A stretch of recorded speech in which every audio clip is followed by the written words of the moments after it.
Okay, may nakidiscover ako sa Prime Video ngayon na mala historical fantasy TV show na title My Lady Jane.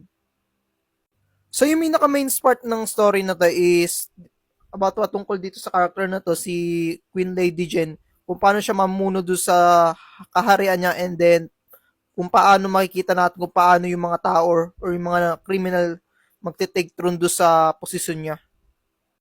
Bali hango rin tong mga character na to sa mga historical facts sa England.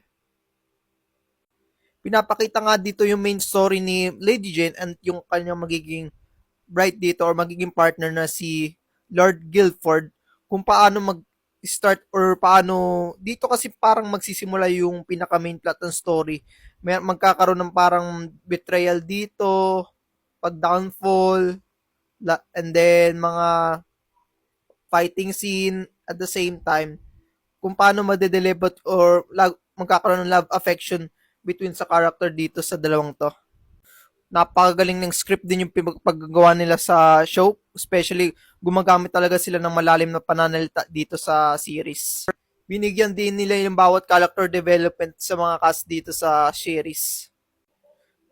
Ang kinagustuhan ko nga dito ay yung dalawang character dito na si Lord Guildford at si Lady Jane. Makikita natin yung aggressive love affection nila sa isa't isa. Magaling yung pagka-portray dito ng actress dito na si Emily Bader bilang si Lady Jane. Gustong gusto ko yung energetic, positive, self-confident at powerful queen niya dito sa series.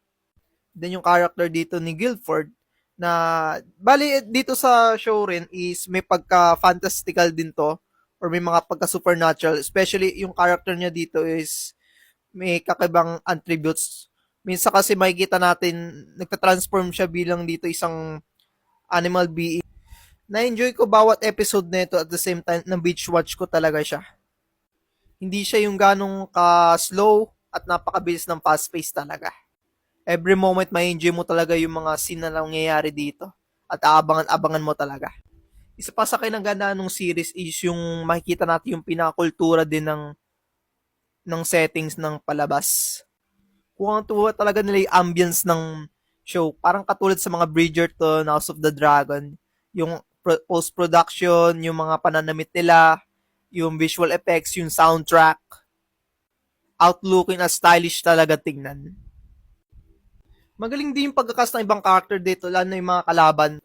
Especially makikita natin yung masamang hidden agenda or adhikain na gagawin nila na maiinis ka talaga.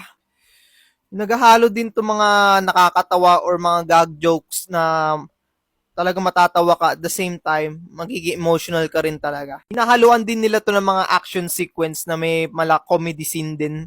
Buti na lang hindi to katulad ng mga ibang mga TV show na may mga ka-brutal or katindi talaga mga sexual desire sa isa't isa.